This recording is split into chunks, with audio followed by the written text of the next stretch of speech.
You're good. Hello, everybody. My name is Sir Oroku, he, him, and welcome to Diversity, Equity, and Inclusion, DEI in the Belegarth Medieval Combat Society. What can it look like, and where is it going?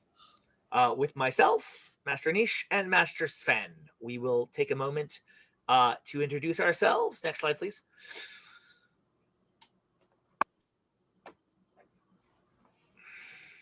So I will start, and then I will have Master Sven and then Master Anij. My name is Sir Oroku. I have been in the Belegarth Medieval Combat Society since 2005. And I've been a knight for like 5 or 6 years. And I was introduced to this concept, and I think it's really super important for all of our societies to understand what diversity, equity, and inclusion are, and how we as Belegarth can approach that in our unique Belegarth way. So, Master Sven? I'm Master Sven. I've been playing Belegarth since about 2012. I was elevated to Master Artificer last BFTR, and I am happy to be here.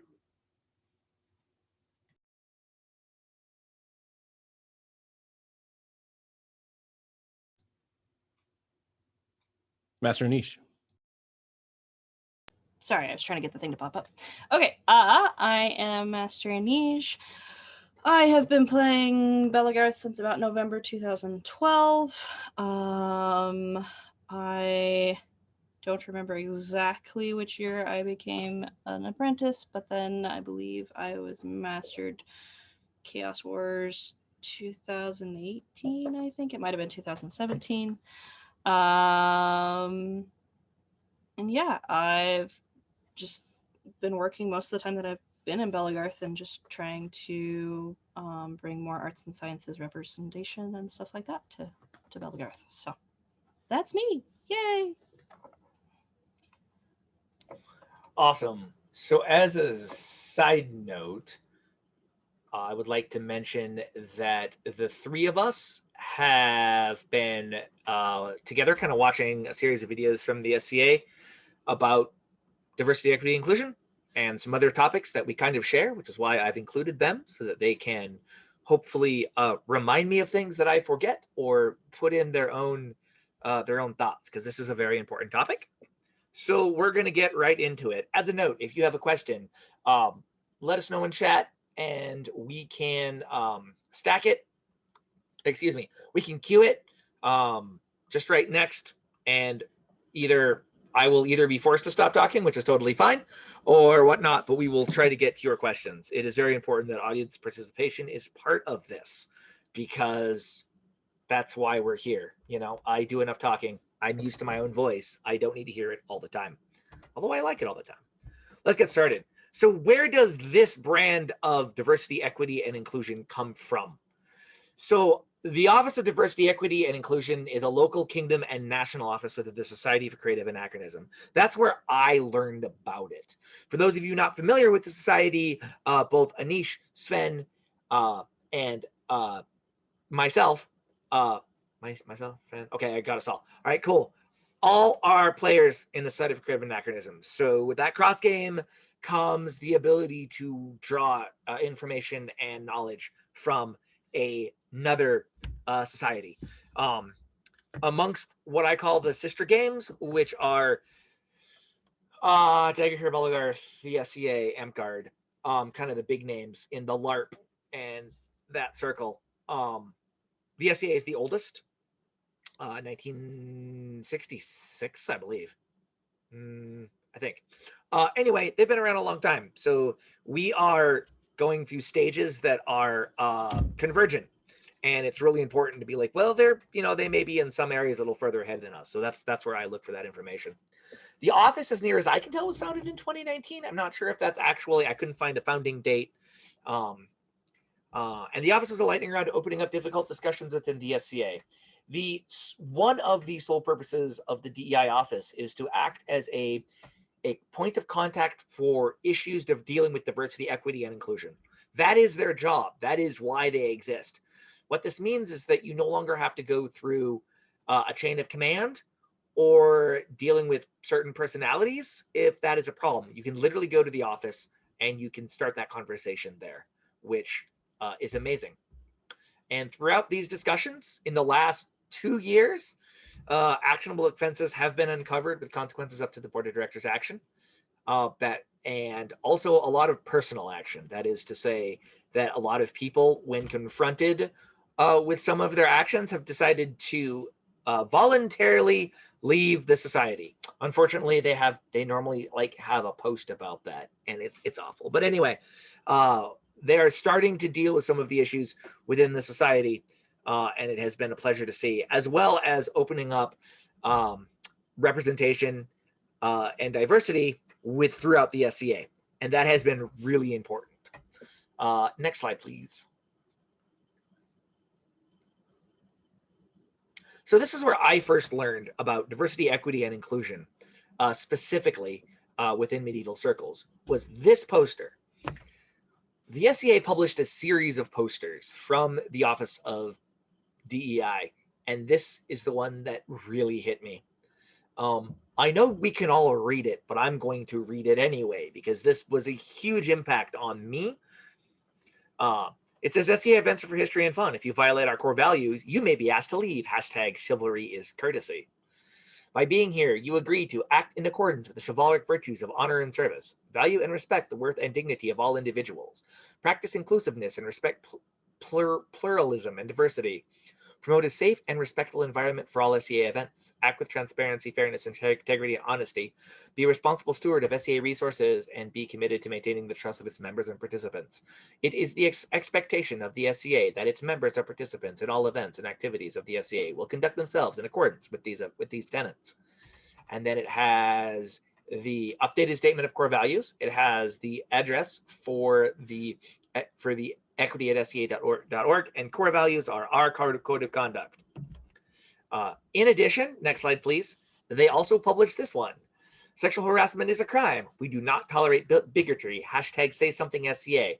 Followed by, the SCA is a safe space. The SCA will investigate all complaints of inappropriate behavior during events and on social media. If you are the target of inappropriate behavior, say something. If you witness inappropriate behavior, say something. If you need help, contact the event steward, contact on-site seneschal. If you are in danger, call 911, as well as the addresses for the seneschal, the national seneschal, and the president of the Society of Creative Anachronism. And I'm going to tell you why this seriously impacted me as someone who attends SCA events. What this is doing, there are several other posters, and we'll go through a few of them. What this is saying is this is setting boundaries and expectations of the SCA and its members.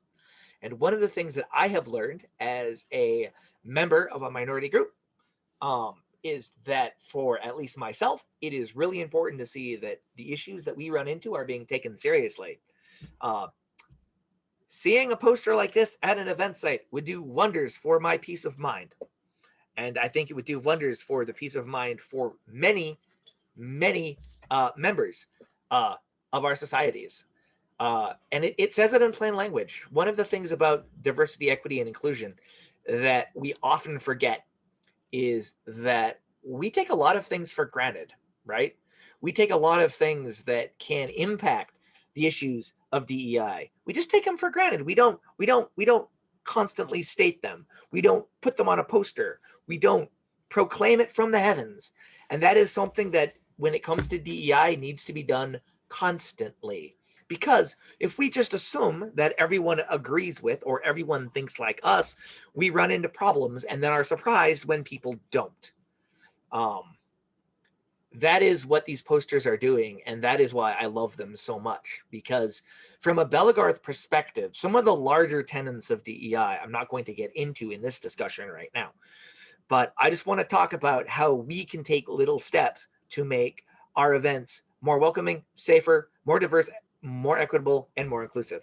I'm going to be using those terms a lot, and I hope that we get used to them. Next slide, please. This is the beginning of another poster. This is the top of the poster. We split it in two because it was very long. This is another, like this is what the society is saying in plain language. So there can be, there's no question about what they want. They talk about social media. They talk about what inclusion, equity, diversity, and leadership is. I want to talk about the leadership. You, the officer, peer, pointy hat, people look up to you as an example. If you don't speak up, no one will know that it is not okay in the SEA to say and or do bigoted, hateful, harassing things. Say something to stop it. That is in plain language right in front of you. They don't assume that you know that. They don't assume that other people can look to you to do that. They publish that. That is huge. And something that I think we all need to continue to do. This going to bleed over into my next class about peer-like qualities, but there is a huge difference between just assuming people know something and publishing it and saying, this is what our standards are. This is what it is. This is a big, big thing. And again, if you walk into an environment where you see this, not just that we assume that it is, but this is there, congratulations. You feel way better because of it. I know I feel way better at the SCA because of it, and I hope to make people feel better in Belegarth because of it. Because we have issues with all of these, and dealing with them, acknowledging that they exist is the first thing. So next slide, please. By the way, if you like these posters, you can find them on the SCA main page under resources. And if you scroll down under diversity, equity, and inclusion, the office, you can find all of these posters. And I'll show you what I've done with some of them. So again, populace. This is also addressing the populace. You don't have to be a pointy hat to say something. It's providing every participant with social education. Honor that. If you see anyone acting in a bigoted, hateful, harassing way, say something on the spot, then report it to stop it. They are calling out their populace to do this. They don't assume that members of the populace will. They are calling on their populace to do that. That is huge. And like I said, when I saw these, I was blown away that this would happen. So we have a comment from the chat. We do. Anna says, I am committed to learning more about equitable practices in teaching as part of my career. I'm not a diversity expert, just a lifelong learner. We talk a lot about equity of outcome in the classroom and in schools, but I would like to hear your opinion on what equity looks like in Belegarth. That is an excellent comment, Sir Anna, and I will actually hold that until the end and maybe touch on it. If I don't get to it by the time I say I'm open for questions, please reiterate that, because that is really important. Can you go back real quick? I'm going to actually touch on what equity is in this context. It says all deserve to be treated fairly and have equal access to SCA opportunities. All deserve the same experience, even if we do have to adjust to accommodate them. This is not about quotas or giving awards not earned. It's about treating everyone as if they have the potential to elevate our organization. So I think for Belegarth, everyone should have access to Belegarth in whatever form Belegarth can take for them. And really examining, are we doing what we can in order to facilitate this goal? Are we having that conversation, I think, is the first question. It is something that is very interesting. Are we ensuring that at virtual events, are we ensuring that people who are differently abled are able to attend the events? That's the question. Are we doing everything we can to open up various parts of Belegarth to those who may want it, right? And like I said, that can, it is one thing to say, well, that's how it's always been. It's another thing to look at something and say, hey, how can we make it better, right? That's the question, is how can we make it better?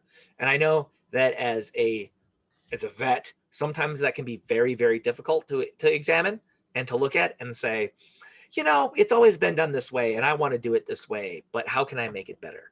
And that's the big question. All right, next slide. Can I jump in with a comment about that office real quick? So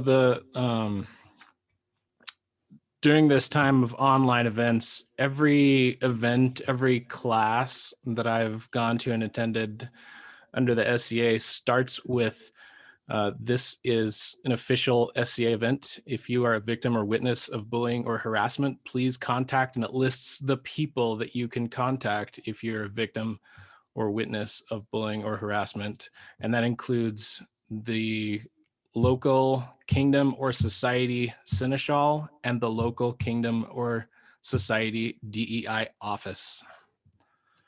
So that's how they're utilizing that office. So one thing I want to point out also on this, one, they have the help us. One of the things that people don't know is where to go to, who to report to. That's huge because you just assume they do, right? I know I struggle with that. I know a lot of people. I know where to go to, but not everyone does. And we cannot ever assume that people know where to go or who to contact. Or we also have to understand that sometimes that chain of command that we want them to follow is part of the problem. We need to facilitate that so that they can go where they feel safe reporting, right? In Belegarth, we have run into issues where, guess what? Maybe your rep is part of the problem or part of the group that is being a problem. How do you get past that, right? Anna, I know that you've been really, really good in showing other directions that you can do that. And I know that our current administration has been really, really good, but we can't assume that. We can never assume that they know that there are other avenues to report. And lastly, this big red one on the bottom here. I adore it. Bigot. A person who is obstinately or intolerantly devoted to their own opinions and prejudices, especially one who regards or treats the members of a group, such as racial or ethnic group, with hatred and intolerance per Merriam-Webster. Bigotry can be concealed for a time, but eventually manifests in exclusion, discourtesy, hate speech, hate actions, and violation of our policies and core values. Bigotry is not welcome in the SCA. The thing that I've been, going back to is we can't assume. This has what a bigot is. The fact that bigotry is not welcome, that's amazing, and I love it. And we need to, again, continue with this idea that we can't assume that we know what it is. Next slide, please. This is what I made for the realm of Stygia. Because the first thing I did when I saw these posters was I sent an email to the office and I was like, hey, I love your posters. Do you mind if I make my own? And they were like, yes, please do so. Use our wording. If you need help, please ask. And I said, I'm a member of another society. I love what you're doing. And so I made this up. This is the second version of it. I have the original if you would like to make one for your realm. But basically, I use the same wording from the second poster that I showed you. Because this is designed to sit, we have a sandwich board that sits out during practice. The entire point of this is I wanted it especially for the sandwich board. In other words, stating out from the beginning, when you walk up to our realm and we're practicing, how we deal with these issues. And so once we're back outside again, you'll be seeing this sign outside on our sandwich board, along with all of the other signs we have on what is Belegarth and how does it work. We also have this. And I'm really proud of this. I actually have a few more posters based on the SEA posters that I want to make for that, not only for practices, but for events as well.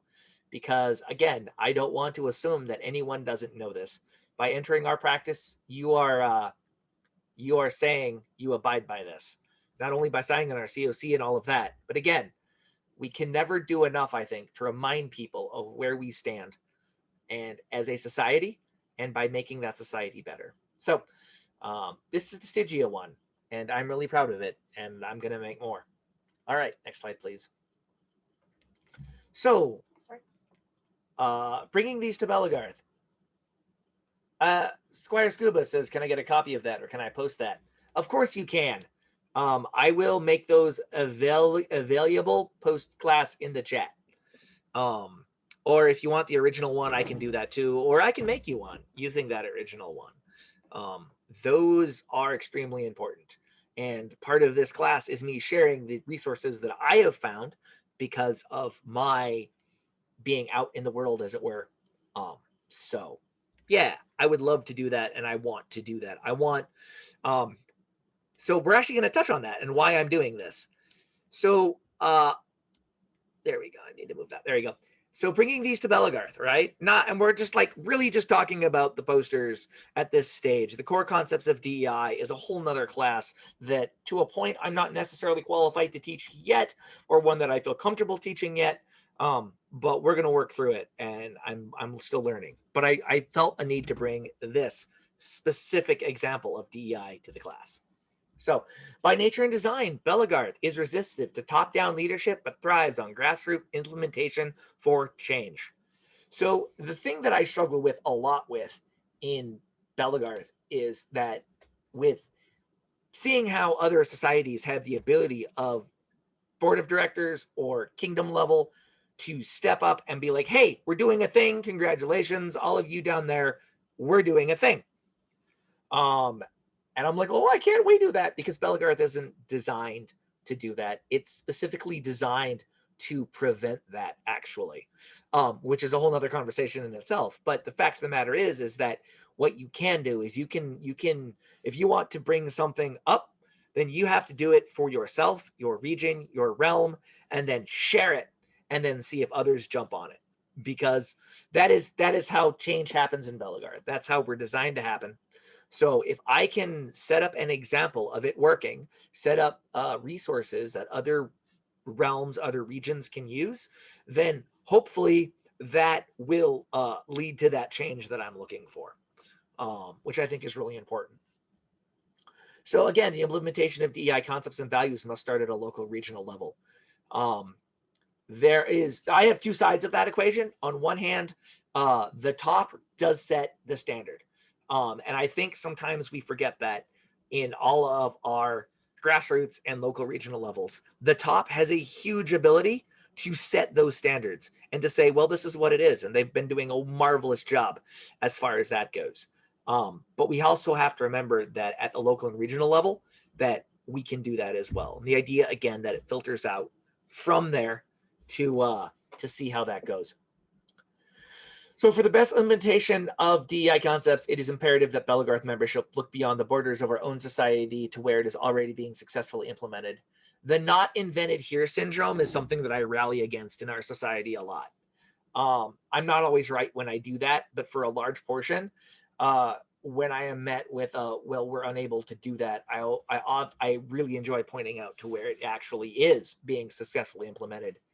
And being like, how can we take that and invent our own wheel for that? Because obviously it can be done, right? And again, I'm not always right in that. Sometimes I'm just out here banging pots and pans to hear myself talk. But there are things that Belegarth can learn outside of what we're doing. But to do that, we have to actively seek it out.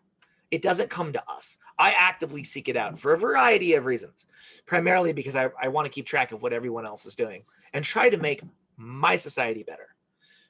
If you would ever are interested in that, let me know. I can, again, share resources, where to go, what to look at. I think it was brought up in a chat recently on one of the, I don't remember exactly where. And I said it would be really, really great to have a reporting system that doesn't require chain of command in order to do so. My go look at it right now is Hearthlight. Hearthlight on their website has a report a problem where you can submit a problem to to top leadership. That requires that you don't need to talk to someone who you may not want to talk to, who may be an issue with that. You know, and that comes up again for me working on DEI concepts. For me, one thing that's really important is that I'm really good at using the phone. I can use the phone very well. It was my job. My first answer when someone says I have a question or I need to contact someone is, well, why don't you call them? Forgetting that phone calls are very difficult for people, right? Part of that is, how do we make it? I'm like, so I have to think about, well, how else can you contact them, right? And take a step back and be like, maybe that's not the best answer for you. And, you know, it's those types of things that we need to look for as far as DEI concepts when it comes to Belegarth.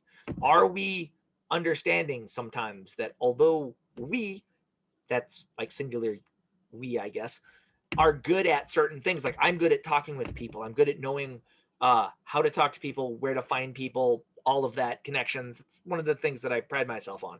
Not everybody does that, right? I've been in the game since 2005.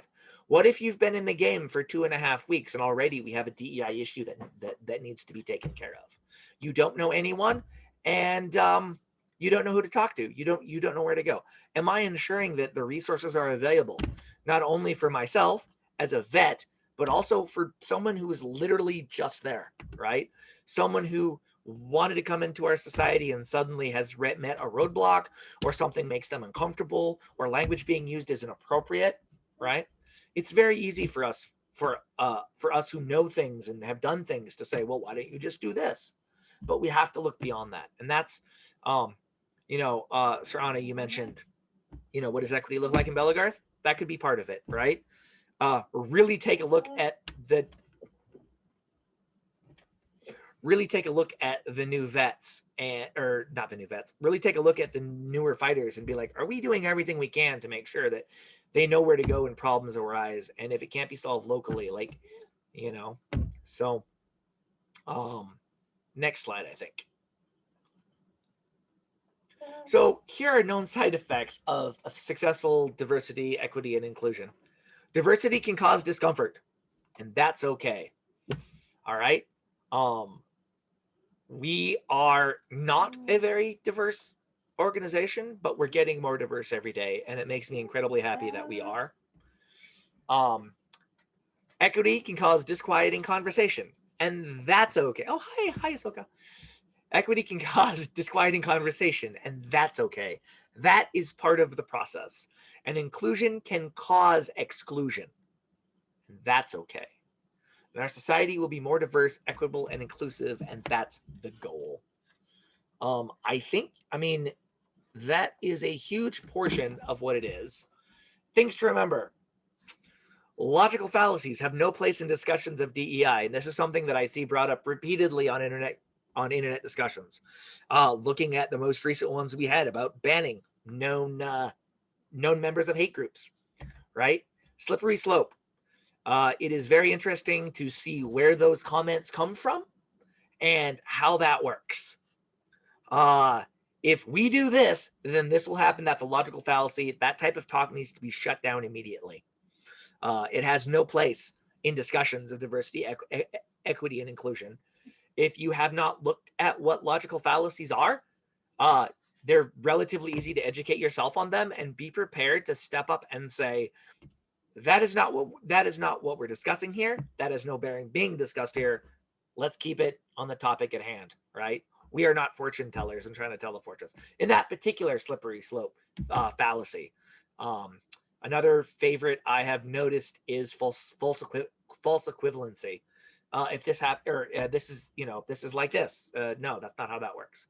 You need to be able to shut that down, especially here on the internet where it is so dangerous, because then, well, they just want to say it, and then that causes that continues that conversation, and that no, make sure that you're working on keeping it on point and on topic to the topic at hand, not talking about what could, should, or might happen. That's not what we're here to talk about. DEI concepts are forward thinking. We move on from here. These ideas start from this day forward. They don't, as a vet in Belegarth, I have no right to call up what I have done at this point when it comes to DEI, right? Or what I have not done to a point too, right? We're going to move on from here. From this location, we have work to do, and that's what we're focused on. That's where we're going. One of the things I have noticed in a lot of the Goodbye Felicia posts from people who are the Felicia, right? Well, I've been in this society for 25 years, and I have given the best part of my life to it. Therefore, no, we don't care. Okay. What are you prepared to do now, and where do you want to go on from here?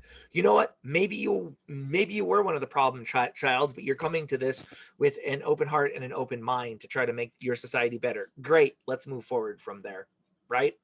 One of my martial arts instructors used to call certain people gunny sackers, right? They would wait, and then they would pull something out of a gunny sack that you had done 10 years ago. And no, let's take a look at where we are right now, and let's move on from there. Celebrate how far we've come with understanding how far we have to go, right? One of the discussions that I've seen is how people really enjoy being like, well, you know, we have 4 lady knights in our kingdom right now. Look how amazing we are. And it's like they use that to shut down conversation. No, just because we have them doesn't mean we don't still have a problem, right? We still have a long way to go on all of these. Let's talk about that, right? Let's celebrate. Hey, that's great. We obviously need more because the numbers are skewed. How do we go about that, right? That's the type of conversation that we want to have. Leadership at all levels must make it a point to learn about and understand DEI concepts.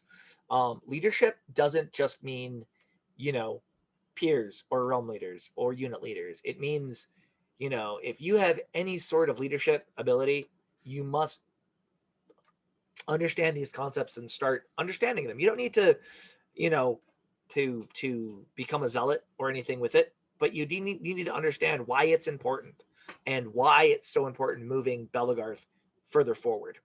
And leadership is a touchy word, but you have to understand that if you can use your voice in any way to help those without a voice, then congratulations, it's on you to use that voice. And I think that's really important. Our job isn't to solve the problems of DEI, it is to facilitate these conversations. That is like one of the biggest things that I've taken away from watching some of the videos and things involving DEI is that it's the first thing we want to do is we want to jump in and solve these problems right here, right now. We want to kick all of those people out, and it's great. That's not what we need to do. We need to just facilitate these conversations. We need to use our leadership ability. We need to use our any sort of power that we have. They always go on about, you know, peers and power. We need to use that in order to facilitate these conversations, but not to solve them. By solving them, we burden ourselves with that entire weight, and we can also get tunnel vision as to what the issue is. We need to simply find ways to facilitate these conversations so that they can work them out in their own way, and it's not on us whether we succeed or fail in that. And finally, it's not about you. It is about the members that make up our entire society. Just because I don't feel it's a problem does not mean that it is a problem for other members of the society. If I feel it's not a problem for me, perhaps I can take it to someone who it is a problem for and help them, and they can help me understand that problem, right? That is a really big thing when it comes to DEI, is that there are people who have different issues than I have. It is my responsibility to understand that is an issue for them, even if it's not an issue for me. And it's very easy to be like, well, I'm not going to make that my problem. Well, if you're not going to make it your problem, find someone whose problem you can make it and work with that, because that's our goal. That is an expectation of us as leaders. And that's tough. I'm going to tell you right now, I have empathy for, but very little understanding of a lot of the issues that members of this society may have. And it is my job as a leader to be like, well, it's not to say I don't understand that I'm going to ignore it. It's to say I don't understand it, but I'm going to try to make it. I'm going to try to facilitate those conversations that'll help it better, then make it better, because I don't know. And that's okay to say I don't know, but let's find someone who does. That's really, really big. The buck does not stop with you. The buck stops with, it doesn't stop actually. If it doesn't stop with you, then you need to keep going and finding where that is. Someone comes to you with a problem that you can't answer immediately. Great. You know, find someone who can answer it. Right. All right. That's big. It shouldn't stop with you. We should always be willing and able to bounce off our ideas and to share those ideas or share those problems. Right. Unfortunately, Belegarth, the reason I follow Bell Confessions is to see what's going on in our society for good, bad, or indifferent. And a lot of times it just kind of dies there, and it makes me sad. We have issues in Belegarth. We should be working to solve those. And if we can't solve them, then we need to do so in such a way that is going to facilitate conversations to try to make it better, right? If you are not a member of that particular action, be aware of that action and try to find out how else you can. Maybe you are being called out, whether if not directly, maybe you're like, I recognize that in myself. Cool. Then work on fixing it. Try to become a solver of that issue, right? not a solver of an issue, but try to make it better for other people. So is that the last slide? Okay, awesome. So that is one of the things that I wanted to talk about when it came to DEI in Belegarth, because one, it's very, very difficult at some point to do this because I don't have the ability really to hit this on the national scale that I'd like to, but I'm working on that. And secondly, it's because it's important, and I wanted to use this BFTR to like start my thing. For those of you who don't know, for myself personally, I'm going to submit it for Master Seneschal, and one of my Seneschal projects is going to be this, to serve my community in the best way that I can, which is like, hey, there's this really cool thing going on with diversity, equity, inclusion that I'm learning about, and I want to share it with you. There are a lot of people out there who have really helped me understand and furthered my own push into this. I'm thankful to say some of them are here today.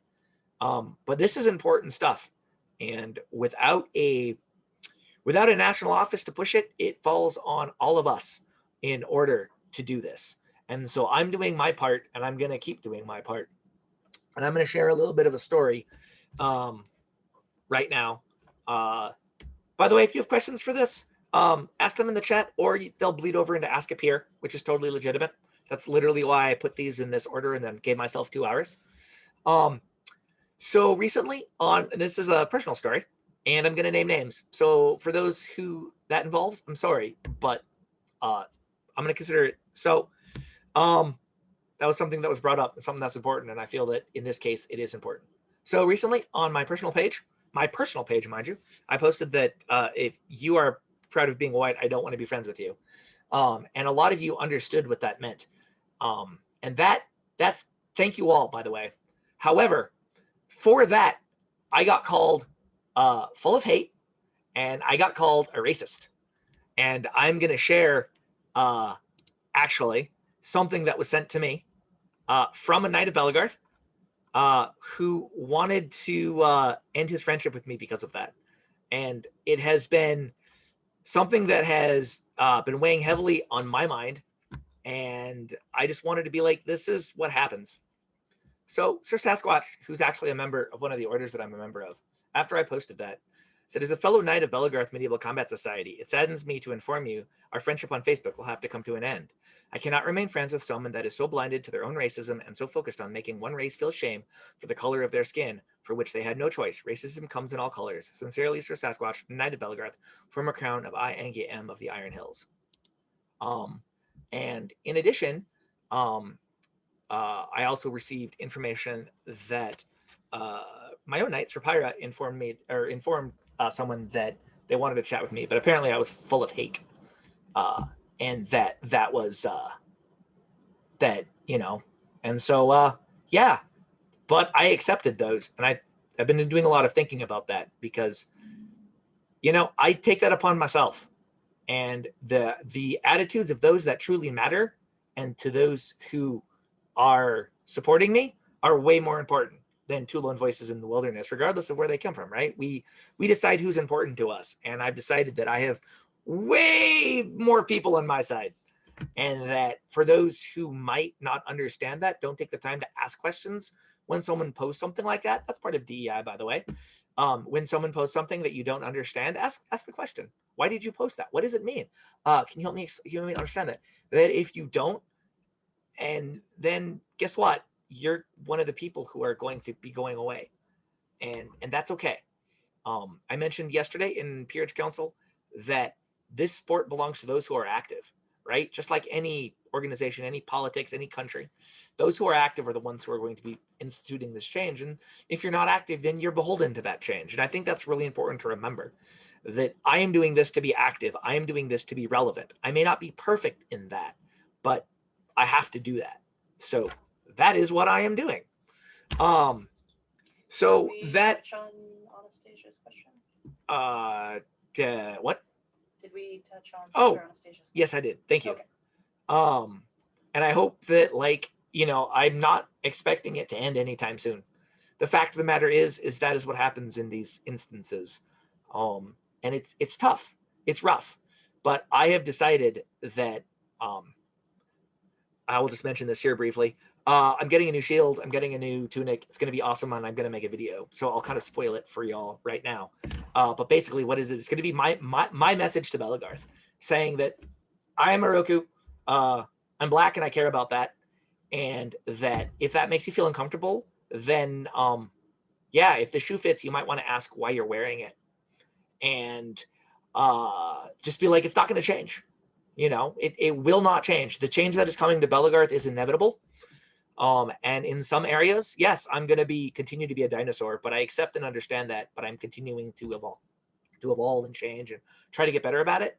But if you feel uncomfortable or targeted by statements that I and other members of the society are making involving diversity, equity, and inclusion, then maybe you shouldn't be here. And quite frankly, we don't want you here. Making those people feel uncomfortable and making it known where we stand is like the core of DEI, in my opinion, is that we need people to not just assume what we feel, what we know, and what we stand for as a society. We need to put it out there and let people know. One thing I want to say is that looking at the names here and the diversity that I see here, it makes me feel really, really happy because all of you are so important to this society, and we're all a small part of a much bigger change that is happening, and that makes me really, really happy. So I look forward to seeing where Belegarth is in 5 years. So that is diversity, equity, and inclusion in Belegarth from my point of view, and from what I've learned. We're going to open it briefly for questions, and then in 15 or so minutes, we'll jump into my next class, which is taking some of these concepts, talking about peer-like qualities, as well as opening up to questions relating to that. But I kind of wanted to have the block to deal with those things because they kind of run together. Really, they really do. So, does anyone have any points, comments, questions, things they want to bring up, things I've gotten wrong?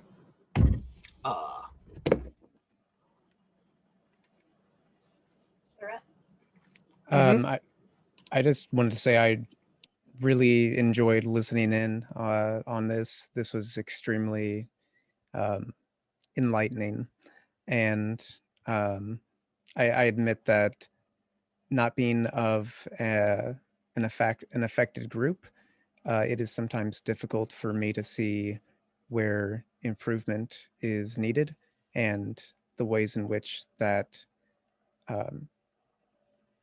less represented groups can be made to feel included. And having an open door policy is good, but having a sign that says, please come in is more important. And that's just something I hadn't thought about. So thank you for that. To tell you the truth, I hadn't thought of it either. And what I'm beginning to understand is that by where I grew up and the group that I surround myself with, that's a huge part of it that I just never even recognized it, you know? Being relatively safe is something that I have come to recognize as the privilege that I have for growing up here. And I also learned that not everyone has the privilege I do. And so it's time to make people feel uncomfortable, including myself. I have to go to get ready for my game that I'm running at 1. But one other point I wanted to add, if that's all right, when you talked about people making slippery slope arguments, something that came to mind that maybe somewhat I don't know, enlightening or just an interesting point. I grew up in a very racist household, and unfortunately grew up with some pretty atrocious beliefs. And when I started my own personal growth, I can't say that slippery slope arguments didn't leave my mouth. And the thing that I found in self-reflection is that when people say, if we do this, it could lead to this, what they may be really feeling is, but if we do this and accept this, then that could mean that I'm the bad guy. And slippery slope sometimes comes about as a defensive mechanism of, but if I accept that, then I have to accept that I'm wrong and that I've done harm. And approaching others in that manner for me and saying, you're not wrong for having thought like that. I thought like that. I got better because I realized I was wrong and it hurt, but it doesn't hurt as much as the harm that you're doing. So I don't know if that's useful at all, but that was just what came to mind there. Sir Anna, you were next. Sorry, I just had to make sure I'm not muted. You guys can hear me, right? Mm-hmm. So I just wanted to say that I have to go, well, not have to go. I choose to go to a lot of these types of training in my professional career. I'm a biology professor. And, you know, schools like this will pay tens of thousands of dollars to have a speaker come in and talk to the faculty about these issues. And I just want you to know, having been to ones where people have been paid really large sums of money, that this one was absolutely excellent. I know that no one is really a diversity expert. Even the people getting paid tens of thousands of dollars will emphasize they're not diversity experts. We're all committed to learning more. It's an ongoing process. It's not, I'm diverse now, I got it, I took a class, I'm done. You know, it's this ongoing process. And so I thought it was really good that you emphasized that. And I also just wanted to say that the class was excellent. It's especially nice to have all of those concrete ways for seeing what it is that we should be doing as our society. But I just really wanted to thank you and just let you know that this was a really, really good professional course. And that's something everyone can keep in mind. This is something that you need in your professional lives as well. There won't be any careers going forward where you're gonna need these skills. We're all gonna need to be practicing. We're all gonna need to be learning them. And so, you know, just keep that in mind, that you know, this is something that helps everybody out. Everybody. Brian had a question in the chat. Do you have an elevator pitch for people in the classic liberal mindset? Color blindness and not talking about race / gender / etc. is what it means to have equality. Who don't understand the problems that causes and why more is needed? I find it hard to explain succinctly. You know, I hate to fall back on like internet memes, but that's a really good way to do it, honestly. And secondly, the thing is that I constantly have to remind myself, again, because of how I grew up and where I am, is that because of the way I look, I continually have problems. And until it's not a matter of because of how I look, then it's going to continue to be a problem. And we need to keep talking about that, because the problem is, or the problem is how I look, right? When the events that we're dealing with now that I dealt with, suddenly it came home to me in the fact that these people who are being shot and the demonstrations in the street affect me simply because of how I look. I can't do anything about that.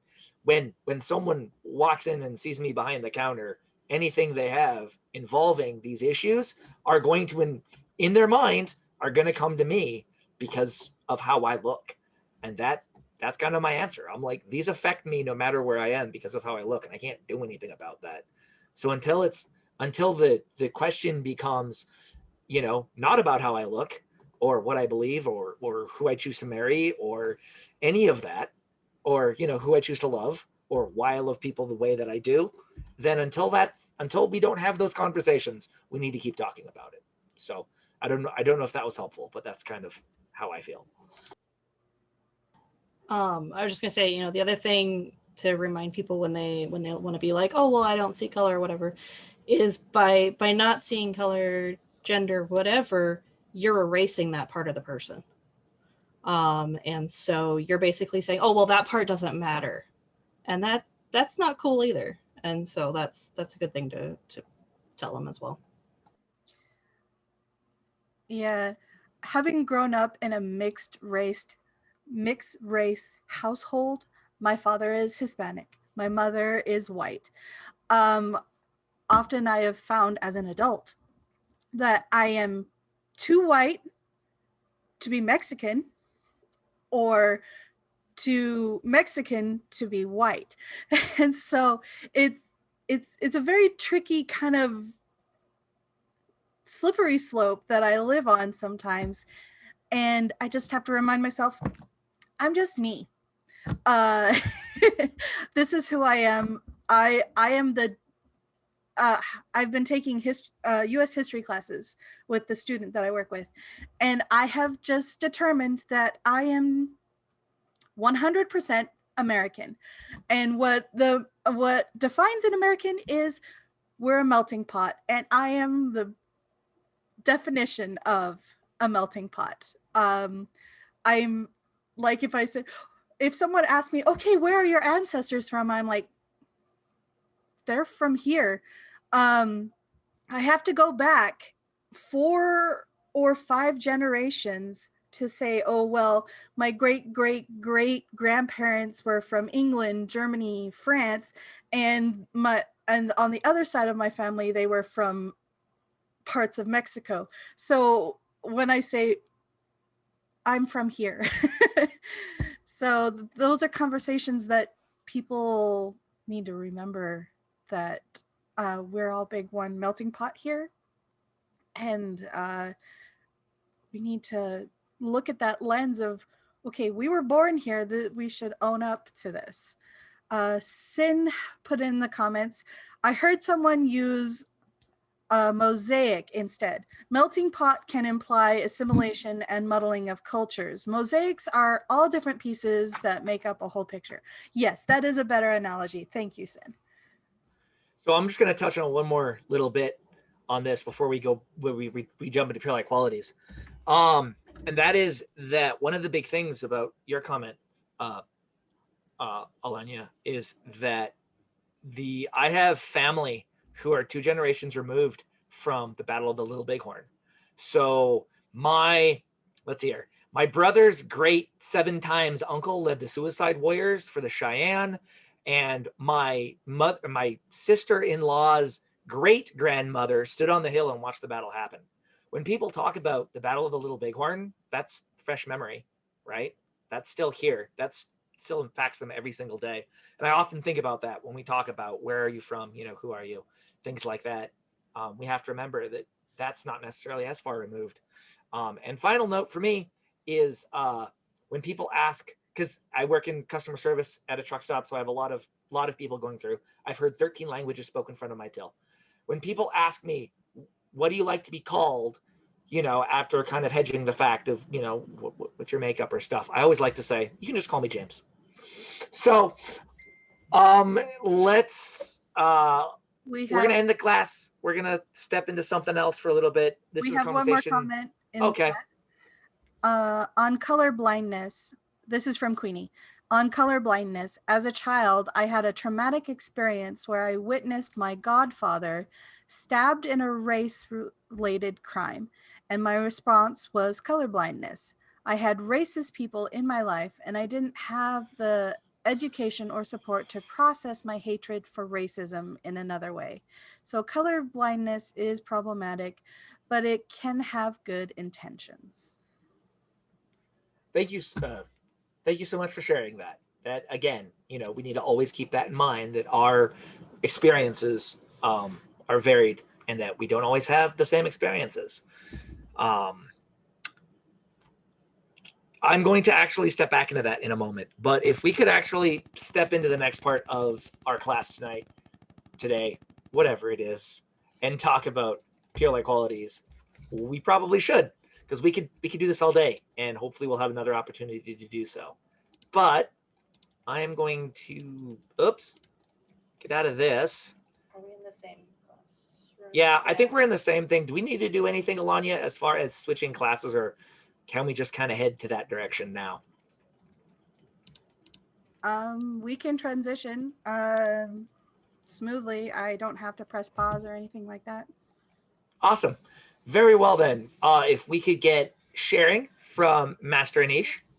One moment here. Aha.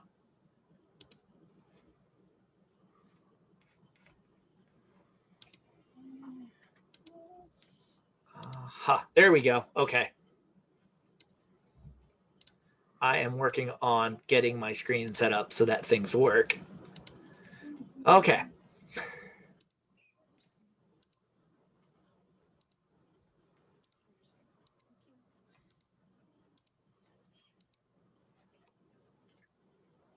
All right. Hello, everyone. I am Sir Oroku, and I'd like to welcome you to Peer Like Qualities, PLQ, and Ask a Peer, with myself, Master Anij, and Master Sven. Let us introduce ourselves, and then we'll get started. For those of you just trickling in, thank you so much for joining us.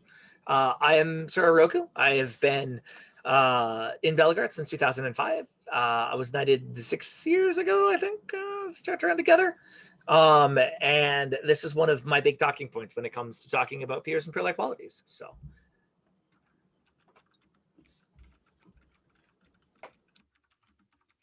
I'm Master Sven. I've been playing Belegarth since 2012. I was elevated to Master of the Artificer Guild at BFTR 2020. And I am Master Anij Kalish. I started November 2012. Pretty quickly afterwards, I think within about 2 years, ended up starting in the Artificer Guild as an apprentice. And then I just double checked and I was mastered Chaos Wars 2018. Yeah, that's me. Oops, sorry. Go back. Very good. All right. Mute. Sorry, it's hiding. Come on. There.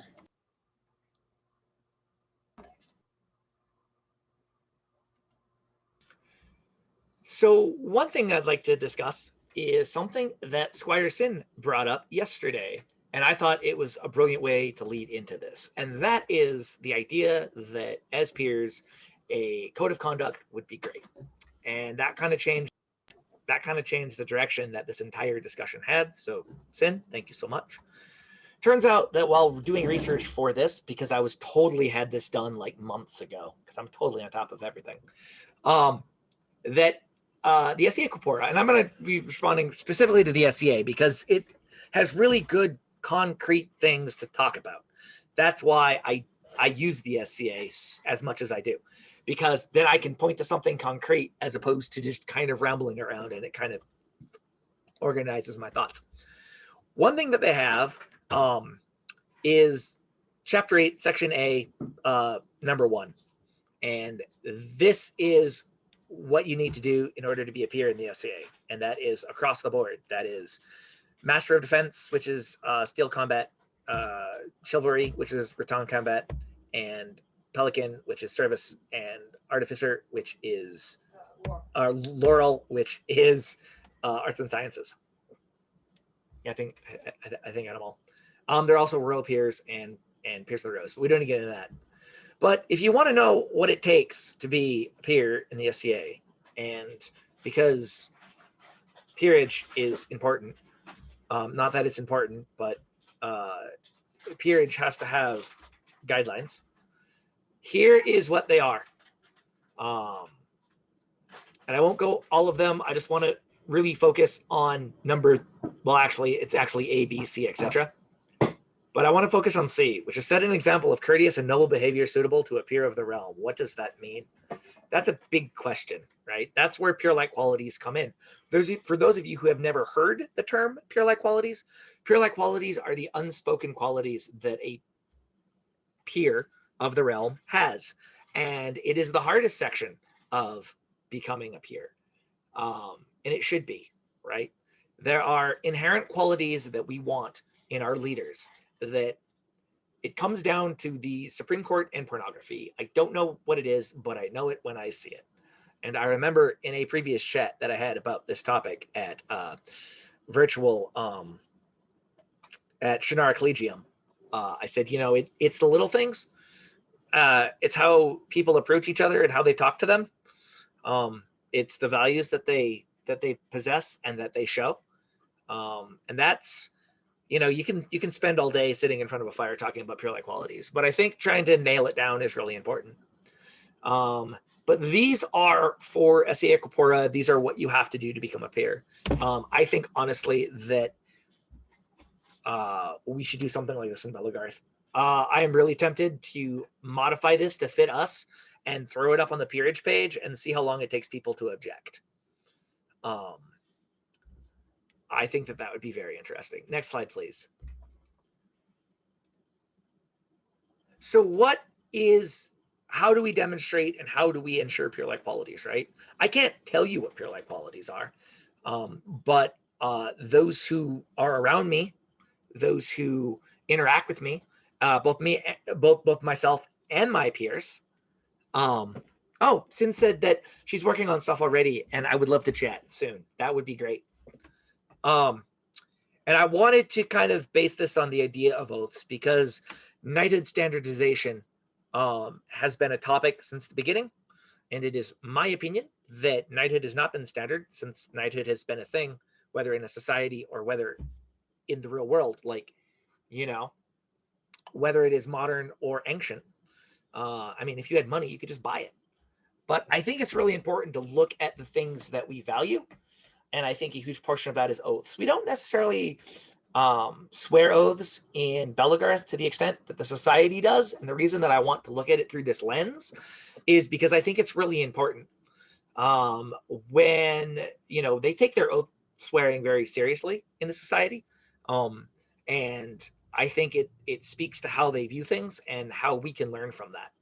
So what I have here are the 3 Middle Kingdom peerage oaths from for the things that are roughly equivalent to what we do here.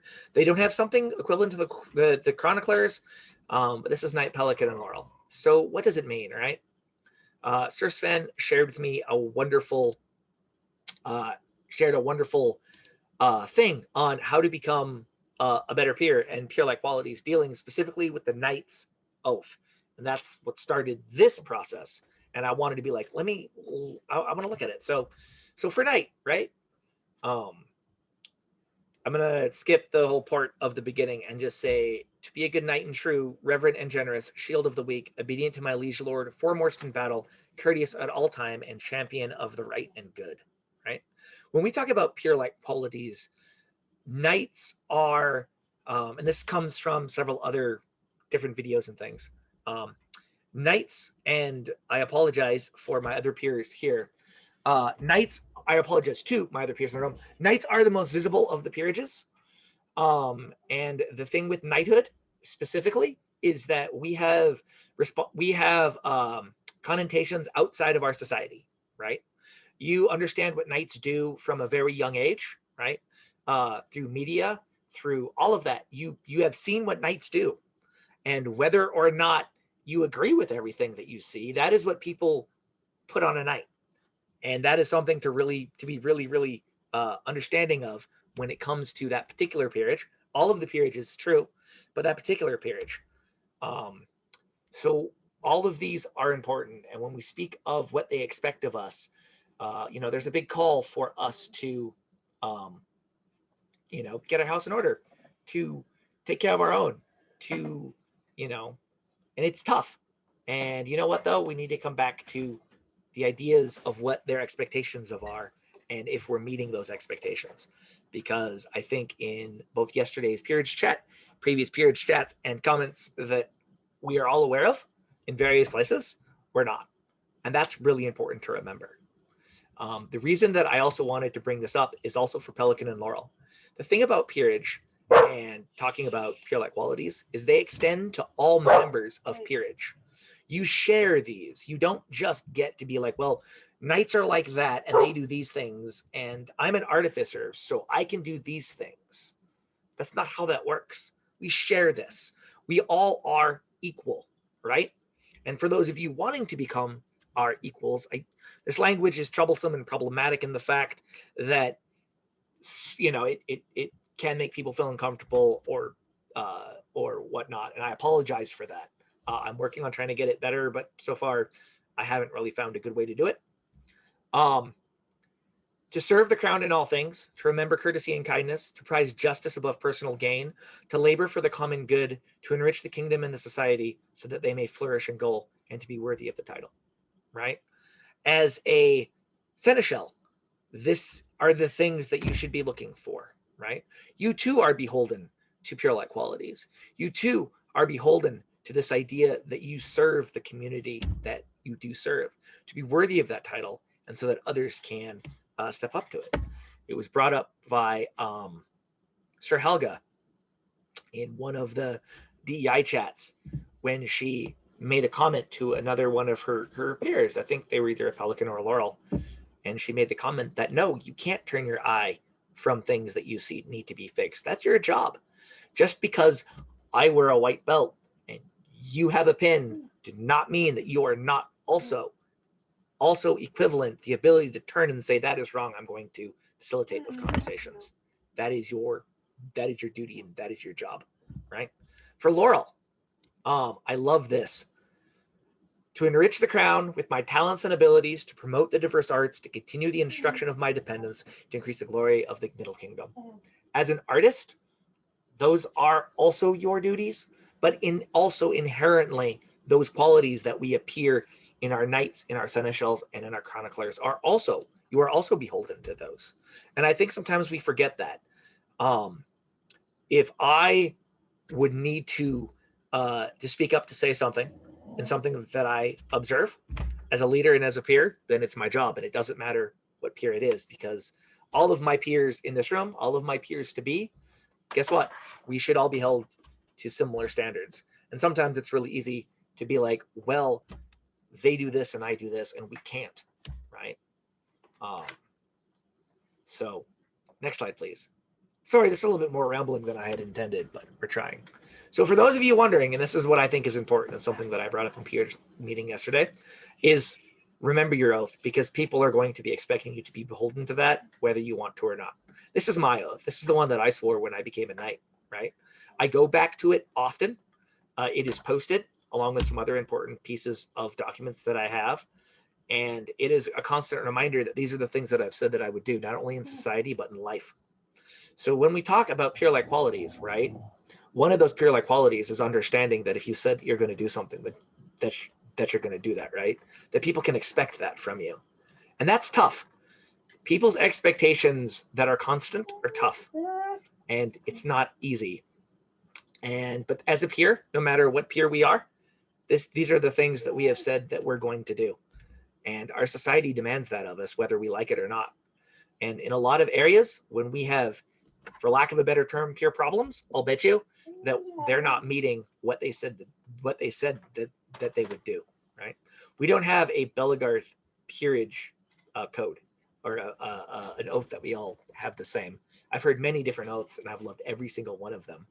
And all you're doing by doing that is saying, these are the things that I will do for our society. Peer-like qualities are maintaining that social contract that we have made to our society and saying, I said I would do these things, I will do them.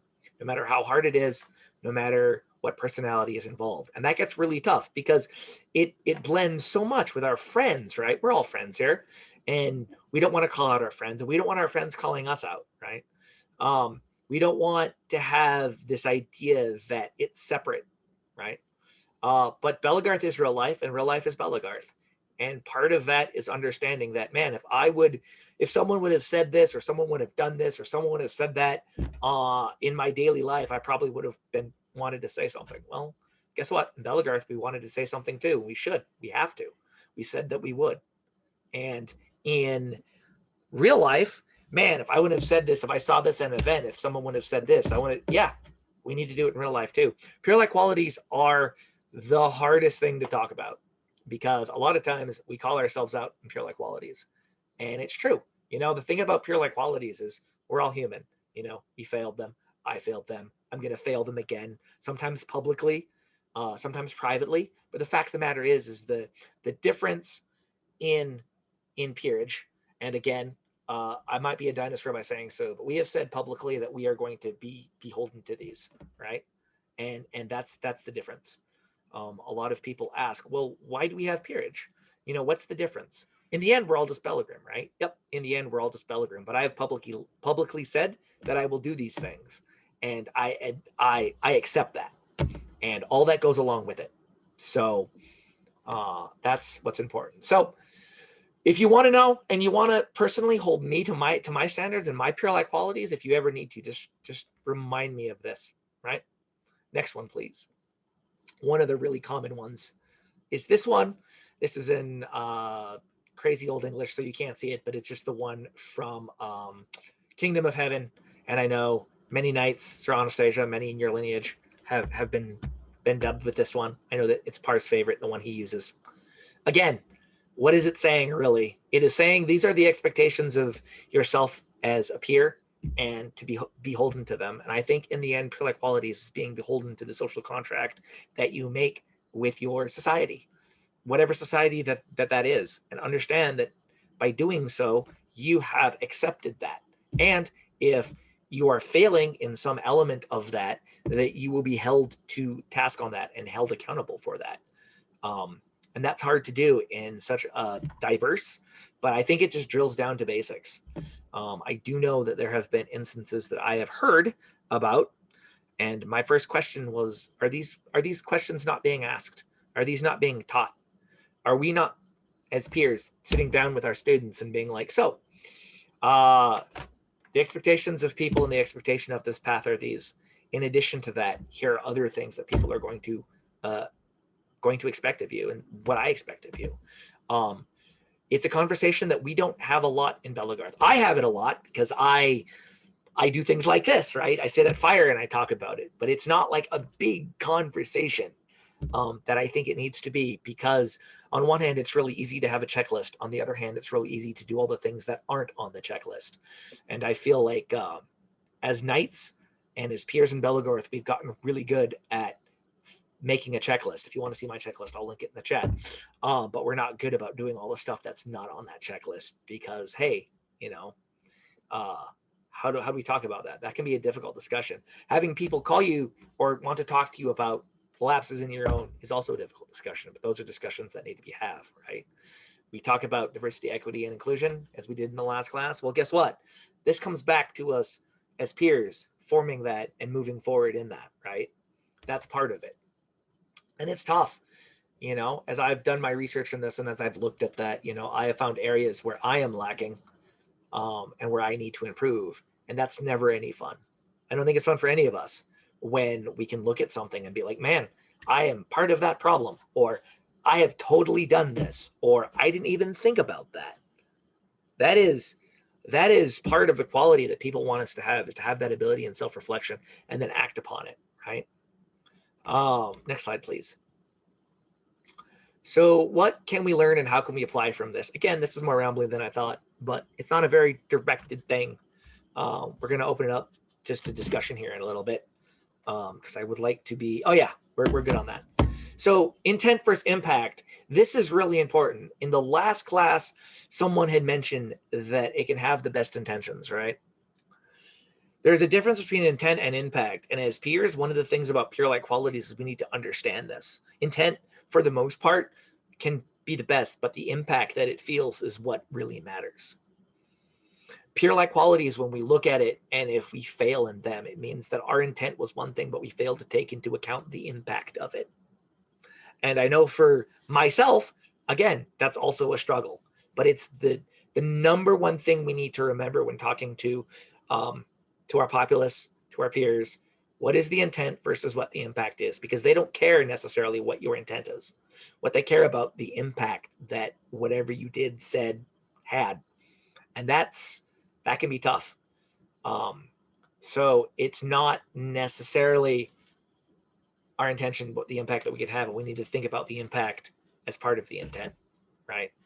And if we don't know what that impact is going to be, then perhaps we need to pause. Perhaps we need to ask someone else, hey, I'm thinking of doing whatever this thing, and I don't know how they're going to take it, or I don't know how it's going to be taken, right? What's the impact going to be versus what the intent is? Because I promise you, we all have the best of intents, but that's not the impact that was. When it comes to like peer things that we say, things that we do, guess what?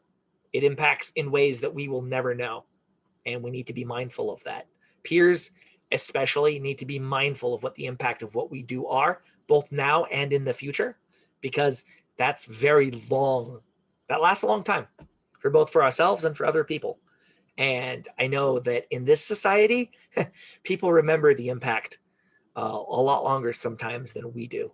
And we need to remember that. The big three that I always talk about: transparency, education, communication. You know, people don't, we assume that people know that because, you know, I have a chain or whatever, that I have these qualities, or that I care about these qualities. No, they don't. The only way to do it is be transparent about it, educate them about what you're trying to do, and communicate it. We're not very good about communicating our intent and our impacts, right? We need to. There's a lot of, well, my work will speak for itself. Well, we have to remember that words are actions, and we can never forget that. Words are actions, not words. Words are action. And I think in DEI, I touched on that. Words are actions.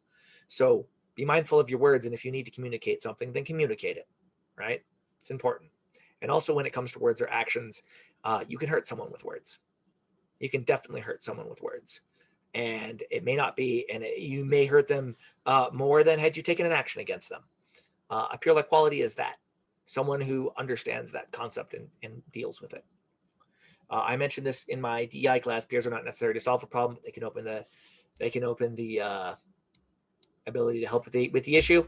Something we need to remember, because I think a lot of negative impacts of peers have come when we've come charging in trying to fix a problem and only made it worse because we didn't think about intent versus impact, and it didn't work the way that we expected it to. Instead of being able to be like, all right, well, I can't solve the problem, but I can help with it, right? And people expect us to help them with that. That's one of the expectations and one of the qualities that people look for in their leaders. The thing we need to balance is how do we do that appropriately. So peerage is a personal pursuit, but with a public outcome. One of the issues that we run into with pure like qualities is that, yeah, it's very, very personal, but the minute that accolade happens, congratulations, you are burdened with all of the expectations and all of the expectations and all of everything else that comes along with it instantly, and it's public. All right, you're a public figure. If you're not used to it, get used to it now. Your words are constantly measured. They're listening all the time, and you have no private time. That is part of what comes with peerage. And I sometimes in my semi-private times will rally against that. I'm like, the people who are having issues, they don't take that into account because they don't have to deal with that. They have private time. They have moments when they can say something offhand or off the cuff or standing away from the fire, not realizing that someone else is listening and they're going to repeat it 4 seconds later, right? And then not only that, it's going to follow you because that title comes with it. So that's a really big thing when it comes to PR qualities, is to understand that that it comes with a whole bunch of stuff, and you need to play to that. And peers encourage others. This is a big thing. What started my discussion about peer like qualities were receiving reports that peers were not supporting their other peers. All right. And I think that this is something that we need to say, and we need to, again, put it out there, that my personal opinion of your way of doing peerage does not affect my ability to support you. I support all of my peers, and I support all of my peers on the path, whether I agree with it or not. If for myself, I'll come right out and say it. I believe that knight by title should fight. You don't have to be a great fighter, but you do need to fight. That's how I run my lineage. They're free to do with them, but that does not mean that just because you may be, and you may be a knight who doesn't fight, or someone wanting to be a knight who doesn't fight, that I'm not going to support you. Okay, those two are two completely separate issues. Peers support each other, right? Peers help each other. That's why we're peers. We are all equal. And my opinion really doesn't fall into that, because I said that I would help. I said that I would do these things. I have to do these things whether I agree with it or not. I can state my opinion, and those of you who know me know I will, but peers encourage, support, and help others. Okay? We're here to get better. And that is something that in Belegarth Peerage, we really need to work on, right? We have our rifts and our schisms and our different opinions, but in the end, we need to be supporting each other because we're all in this together. And we're going to look way better as a unified front in the end, because we are. And I don't have to agree with you necessarily to support you when it comes to peer-like qualities. So, is that the last slide? One more. One more? Okay, excellent. Yes. Now go forth and be peer-like.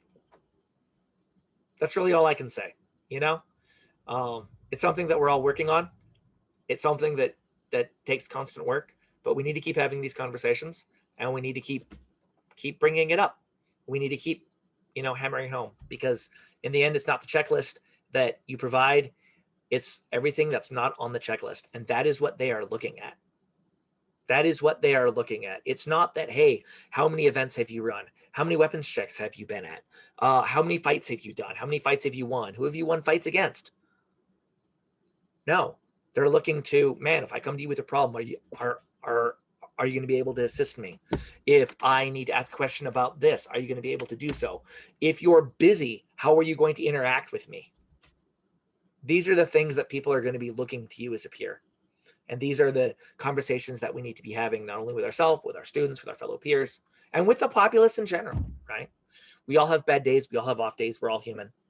But we also have to understand that to be a peer is to be, well, lonely and different, quite frankly. That's just how it is. And yeah, we need to make sure that our populace's needs are being met. So, all right, that is enough preaching from me for the time. So not only does Ask a Peer, but does anyone have any comments? Because yeah, that's why I do this. Also, briefly, I'd like to publicly thank especially Squires Unicorn and Squire Sin for their comments last night at peerage meetings, because I always appreciate hearing that and different ideas, and I love what you had to say. And thank you for helping a crotchety old knight try to become better, because that's awesome.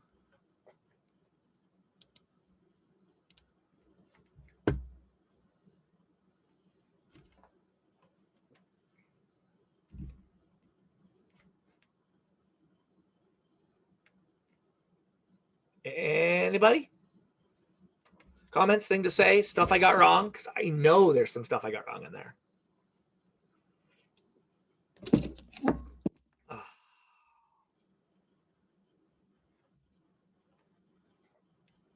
Oh, thank you. Thank you. I could ask something. Sorry. Go ahead. Of course, now my phone rings in the background and I can't reach it either. Sorry about that. I guess, so this is more of a clarification thing. I have 2 points. The first one I wanted to say is that, we've talked a lot about some pretty lofty ideals that we need to live up to. And obviously this is going to be a really difficult challenge. And I wanted to say something for the people who might be slightly like me, who really worry about messing up. Everybody's going to mess up. We're all going to mess up. Probably messed up already today. Doesn't matter if you mess up. What you need to do is do your best to remedy that situation, take action, make apologies, do whatever you need to do, but you don't need to beat yourself up over it. It's about continuing the fight and continuing to keep working on that stuff. But I didn't want people to be basically so burdened by their chain that they just get shoved down into a place where they feel like they can't do anything. And so if you are the type of person who's nervous about making mistakes, I just want to emphasize that everybody makes mistakes. And it's what we do when we decide to keep going and when we decide to keep working on things that really matters. The second thing I was interested in, because we'd actually talked about diversity and inclusion just coming right into this. And one of the things in education that comes up a lot with the diversity and inclusion is making sure that everything is accessible to people. When you talked about hoping that your peers would fight, I was wondering if that was more of a personal lineage thing, or is that something that you think should be true of all? So I guess I'm looking for clarification, and I want to make sure that I understand you exactly. So for knights, you would like knights to have a combat background, or you would like the ones that you will knight to have a combat background, and that basically, how do you see the role of peerage and having peerage be accessible and not ableist? That's my big question. Yeah. And I was looking for clarification on some of your stuff because I didn't want to accidentally take anything out of context, because I don't think that you're the kind of person who, Yeah. is doing something bad here. I just want to So- really make sure everybody knows that in the room, that I Yeah. just wanted more information. Because I've struggled with this thought myself, and here is what it comes down to: is the fact of the matter is that it is my opinion that a knight by title fights. It is what separates us from our other peerages, right? The prowess at arms, and this comes from the SCA. Prowess at arms is what sets us apart, right? However, if we believe in peerage and we believe that our peers are equal, then prowess comes in many forms. If your prowess is service, congratulations. Seneschal should be the path for you. Doesn't mean you can't fight. Doesn't mean that you do fight. But your prowess is service, right? We have a peerage for that. If your prowess is the arts and sciences, we have a peerage for that. So the thought is that for myself, if you want to be a knight by title under me, then we have to work on your fighting, right? We have to work on your prowess. However, I am not willing to say that peerage requires fighting. And my purpose, one of my many purposes in stepping up to attempt to become a master seneschal, so that I can help you. And we can take that aside and be like, no, if you're worthy of the accolade, then we'll do it in a manner that I can help you in, which is not necessarily combat based, right? And I think that what people forget about in peerage is, one, we have many different knights. If the way that I do knighthood isn't your bag, I know many different knights, and I am sure there is someone who does knighthood the way that you would like to do it. You know what I mean? I'm not going to hold you back from that, and I'm certainly not going to not support you if that's not how you want to do it. But for myself personally, to receive the accolade of knight by title, mind you, then we have to work on your fighting. And that's just how I do it. I told my squires when they were coming up, I said, you don't have to. This is my opinion. And if you choose to go down a different route, then I salute you, because that is where Belegarth is going, and I understand that, and I'm so happy for it. But I also believe in peerage, and the idea that if we believe in peerage and we believe that our masters are my equal, which they are, then what they do, if that is where you want to go, we have a different method for you that's going to probably serve you better, right? I don't want to put, for lack of a better term, a square peg in a round hole, right? On the other hand, I also am aware that if you still want to be a knight and you don't necessarily want to make combat your thing, you know what? I have other people we can talk to, because I have friends. And you know what? No matter how you want to do your journey, because it's your journey, it's not my journey, I'll support you in that, and we'll try to find a way to make it happen. You know, you talk about equity in peerage. That's kind of how I view that, because I did struggle with it when I'm like, I want to do it this way. And then I was like, well, if I'm going to do it that way, then I need to have an answer to everybody. And my answer is, well, either my path isn't for you, but we're going to find a way to put you on the path so that you can do your journey the way you need to do your journey, so that you can, you know, and I think that that's reasonable. That's not to say it won't change in the future, because it very well could. But right now, that's my opinion, but that is also my answer to, well, if it's not for me, then it's going to be for someone else, and we'll figure it out.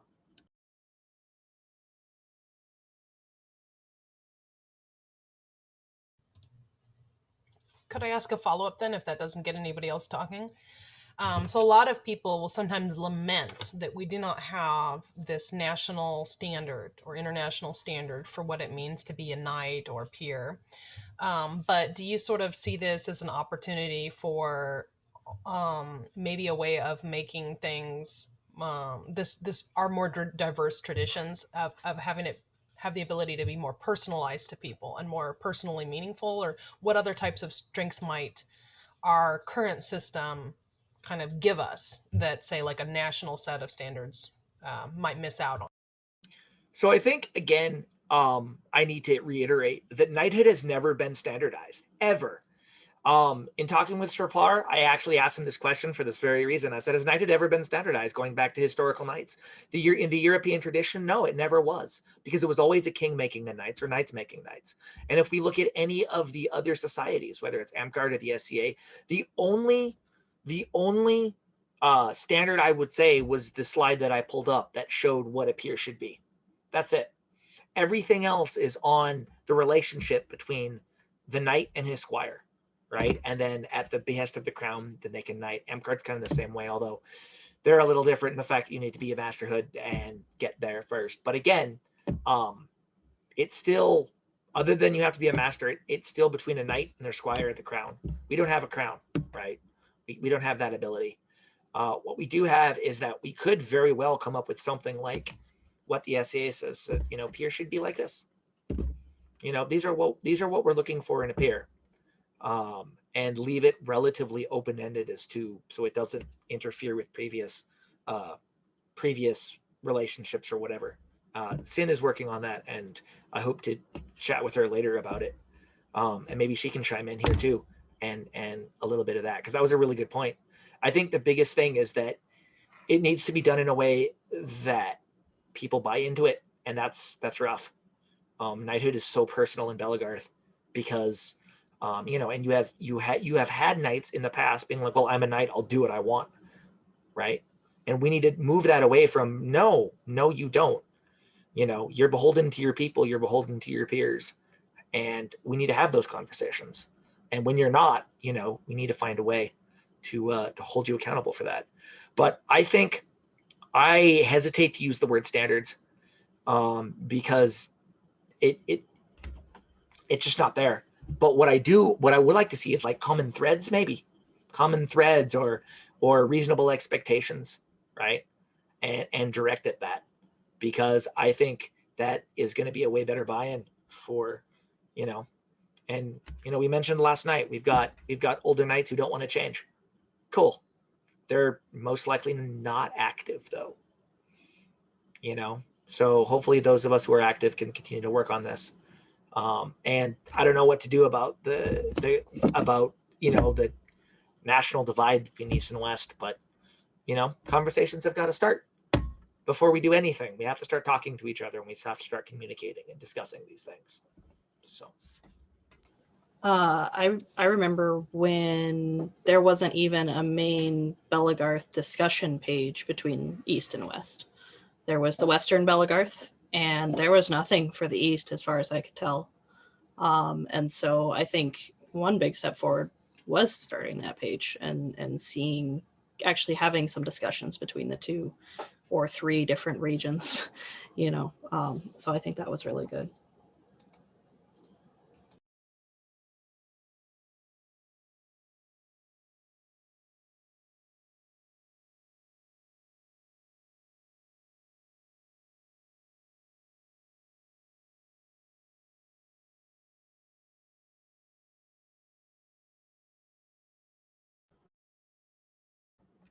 Another big point that came up yesterday that I want to reiterate is, as we work through issues, problems, comments, 99% of the time, the people with issue are not at the table, right?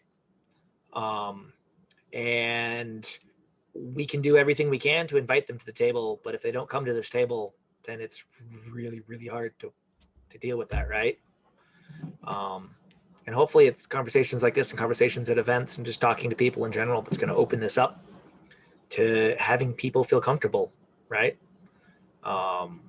So I don't know how it is where you're from, but here, where Anij and I are from, we're pretty much within the group, which is good. So we can deal with these issues as they come up. But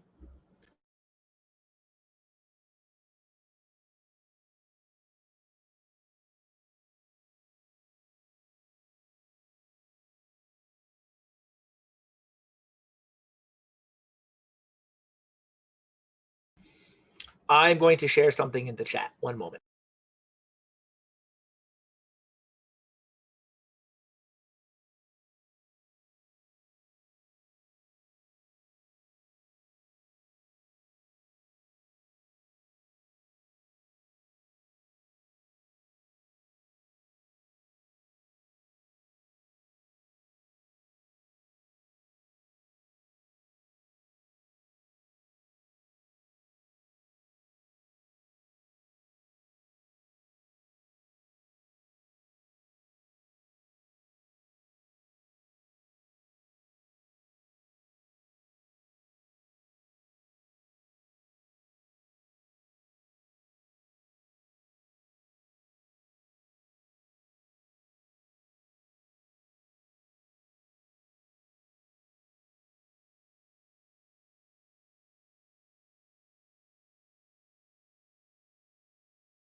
Master Sven, can you give me some help in trying to find the Chivalry DEI roundtable? I'm not finding it. I'm finding links to part 2, but not part 1. The video? Yeah. Yeah.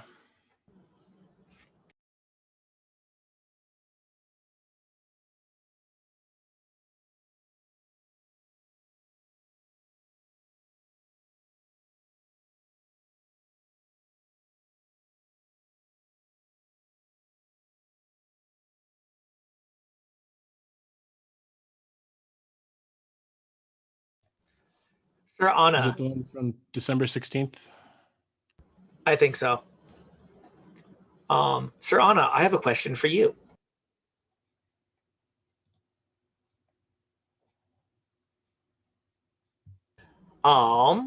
So you are the first knight of the Western Flame. Seeing you elevated, by the way, was awesome. I love that. As basically the first knight to a region, how's it been? How has been working with such an exploding population, with one of the major events in the country, with all of that? How's that affected you as a peer? How have you seen it go?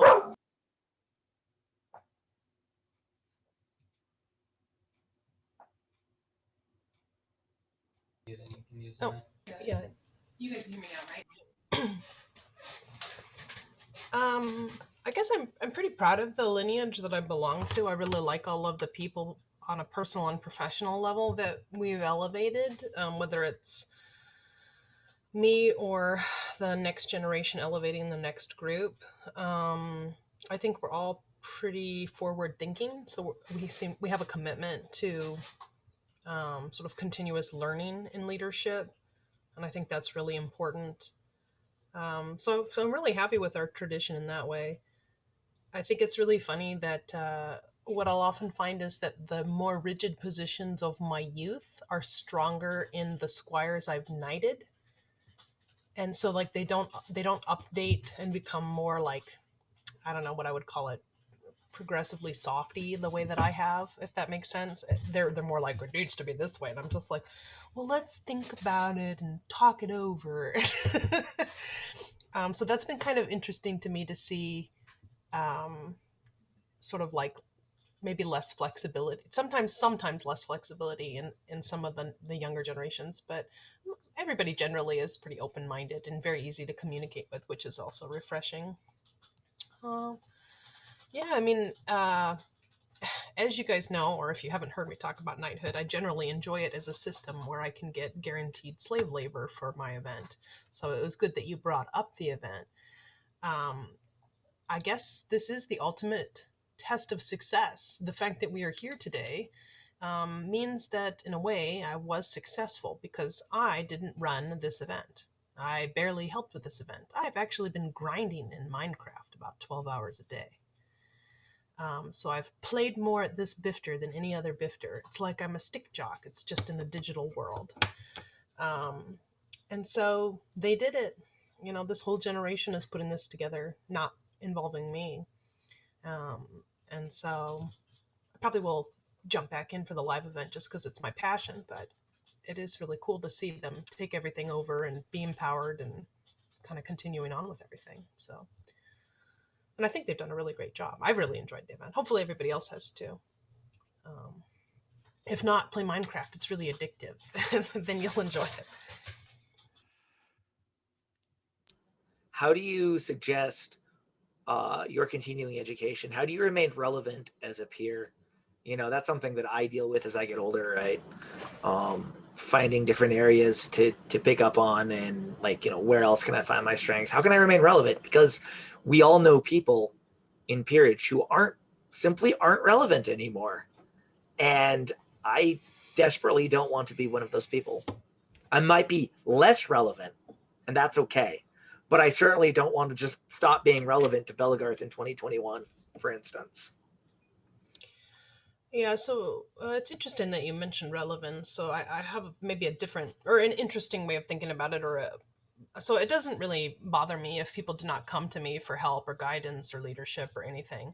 Although I do want everyone to know that despite however I might act, I do try very hard to help people if they come to me, and I do try to be very friendly with them. And if I can't help, then I'll try to connect you with a resource so that you'll be helped. I like to think of myself, even though I'm sure I have an intensity about me, especially because most people will see me running the event, and I'll probably look more intense. I want people to feel welcome. I make the event so that we have a place for our community to come together. And I want everybody to know that about me. That's the first truth about what it is to be me and to be a peer, is that I create the space for the community to thrive in. And that is my duty. And that's what I take very seriously. Obviously, that's where I get most of my relevance, because that is, I'm like putting the space down. But I want you guys to all know that I would hope that I would be approachable and be able to help people if they needed it. That being said, if nobody comes to see me, that's fine too. I don't need people to do that. I feel secure in my relevance by being the person who creates the space. Because I don't even really need to be relevant. I just don't want to be banished. I want to have access to the social community I've created. And as a nervous person, as an anxious person, as an insecure person, as a person who's been teased and persecuted for a lot of their life, the best way for me to feel comfortable in a space is to create it so that I'm not going to banish me unless I'm super naughty, and I'm usually not very naughty. So that's just kind of how it works out for me. But I think that brings me to the second point, which I'm sorry to ramble. I believe that power is in the hands of people who work. And I think if you were somebody who is affiliated with my line, I think that is a shared trait that we have. We don't like the concept of sitting back and resting on our laurels. There's nothing to sit on. We just made it all up. It's a fake medieval society. It's imaginary. I'm an imaginary knight, and my laurels are imaginary too. There's nothing to sit on. If you sit, you fall down. There's nothing there. But your hands and the work that you can do with them, that's always real. That's always tangible, and that's always relevant. In Kempo, we have a saying, it's not your time in the art, it's your time at the art. And I think the same holds true for knighthood. I don't care how long you've been a knight. I care what you're doing with it. And that to me is important. That to me drives me. That is, something that, yeah, it can, but I'll tell you what, wanting to sit down and do nothing can creep up on you. That's for sure.